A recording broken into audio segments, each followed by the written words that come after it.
Hi Hannah, this is Clinton here from Upwork. I thought I'd put together a quick video just to show you things in a more visual way and also give you a little bit of understanding about your site, look at what's doing well, what isn't doing well, and then go through and explain to you the process that I use for search engine optimization, and then give you that to have a look at. So you can see I've got your site open here in front of me. So I can see that you've put a lot of effort into the design and making it look appealing, edgy. You've got the sort of the products quite here clear and abundantly. So what I would say from a sort of SEO point of view for the site is that, yes, okay, it's clear that you've got this blog, you've got that towards the beginning of the line, so that's important because you're going to have a lot of content going on to that. That's good structure. And then down here you've got some of the important bits of information that you need, such as your address, etc. But the user experience points that I would firstly recommend is I would make this clickable so people can actually contact you here. The contact, I would make whatever the information is that you have on here more easily available. If you'd like to contact me via a contact form, they can fill out their information to contact you. That would also be more useful to have here on the homepage as well. But from a ranking point of view, what I would suggest is that there's more content on the homepage and subsequent pages. The reason behind that is that statistically across any search that you do on Google, typically any page ranking in positions 1, 2, and 3 for a keyword have roughly 1,500 words on their homepage, just as a standard average across every industry in Google. So it would definitely benefit you to have some content written about you, about the business, about the products, the services, what you offer, and that takes some time because that allows you not only to put some keywords within there for what you want Google to find you for, but also it helps Google build a profile and understand what your business is about. With just a few bits of information here like this and this, Google can't really see the value of showing the website to someone searching for a keyword because they can't understand what you're about, and if they can't, then that's why they don't rank you. So that would definitely benefit you to put some information. I would personally have, a banner up here at the top saying, maybe who you are and maybe a sentence or two maximum, just to grab someone's attention, to let them know what you do, what you're about, and what this website's about. And then based off the back of that, then you can come into your bestsellers, then you can have a little bit of a description or a backstory or whatever you would feel suitable to have on your homepage. So just that sort of structure would help give you a little bit more clarity on funneling people when they do land on the site, and also giving Google some content so they can understand what they need to rank you for. I can see that you've put a lot of effort into the blog as well. You've been keeping it up to date and you've been providing some good value. So these, it would be great to understand what you've been targeting these articles for. I understand that they are obviously recipes that you produce because you provide it, and this is all great information. So it would be great to know how they've been, sort of what you've been planning to target. Is it baked banana bars is the main keyword that you've been targeting? And the reason I ask that is because the main, any single page on a site should be targeted toward one keyword, because then that allows it to be super focused to Google to say, look, this page is all about baked banana bars, and then it gives you a breakdown and information, a recipe, and so on and so forth. But that's fine if you haven't at this stage. It's just something to also consider when writing any piece of content and putting onto a site, to know that it's specifically targeting one keyword. But anyway, this is what your site looks like from the human's perspective. I want to show you what it looks like from the algorithm's perspective. So this is a tool called Ahrefs. There's a number of ones out there. This is one of the better ones. And this basically gives us a snapshot of what your site looks like. So here we've got probably the most important one is DR, which stands for your domain rating, how authoritative Google sees your site. So this is basically built up from a combination of backlinks or referring domains. They're both the same. The organic keywords that you're indexed for, and therefore Google acknowledges your site for, the amount of traffic that those keywords generate, and then the amount of value that those keywords have if you were to pay for them on a PPC level. So as you can see, if I filter this over the last year, there's not really been a lot of activity. Referring domains have stayed the same, which is suggesting there's been no active SEO before. This again is sort of referring pages or backlinks. So you've had a sort of a spike when you may have acquired some backlinks there, which jumped you up from 18 to 145. Usually that has an effect on the domain rating, but in this instance it hasn't. And this sort of represents over the last year acquired backlinks and lost backlinks in blue and in orange. So I can see that here is the biggest concentration of where the backlinks are in Estonia. So there's been some natural pickup of backlinks, but again, suggests that there's not been overall a lot of activity, which I'm guessing is why you've come to Upwork. So then I want to show you just the traffic flow. The traffic's pretty much just the same as what referring domains. There's not a lot of activity here, but you can see the organic keywords that you're being indexed for has been increasing because we've obviously been applying content to the site.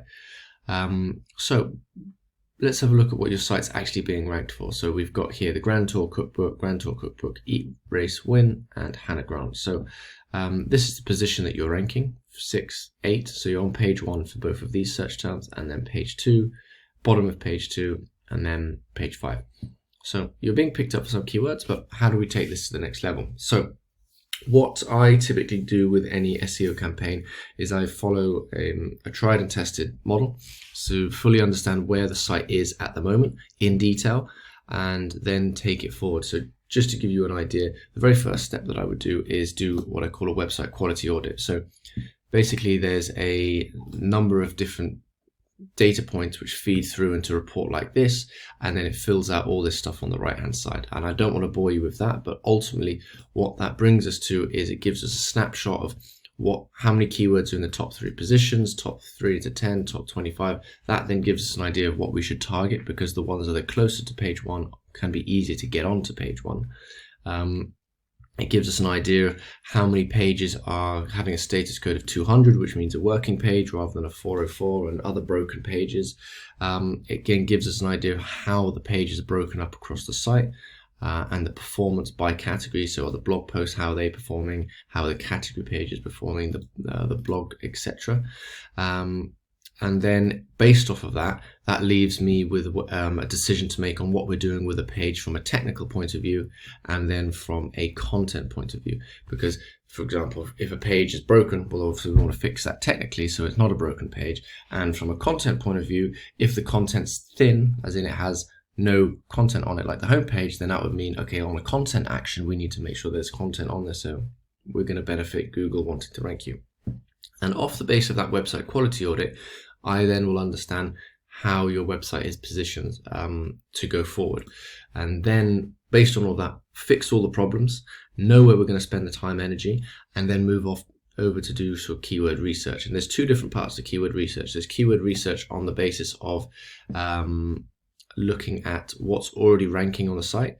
So here, this is a document which would be filled out to show basically what all the pages are on the site currently and how we're then going to create an action. So what we're doing here is we're basically pulling in all of the data from the website quality audit here into this section. And then based off of that, then these 3 columns here, so we've got column 1, 2, and 3. These are basically looking at the top 3 ranking results for any keyword on Google. And by looking at this, what we're doing is we're basically applying the open book SEO approach.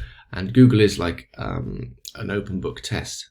Pretty much type anything you want into Google and Google will show you what you need to do in order to rank for that. So for example, has the competitor written 1,000 words? If they have, great. What's it about? If they've written 1,000 words about how to sell a cookbook and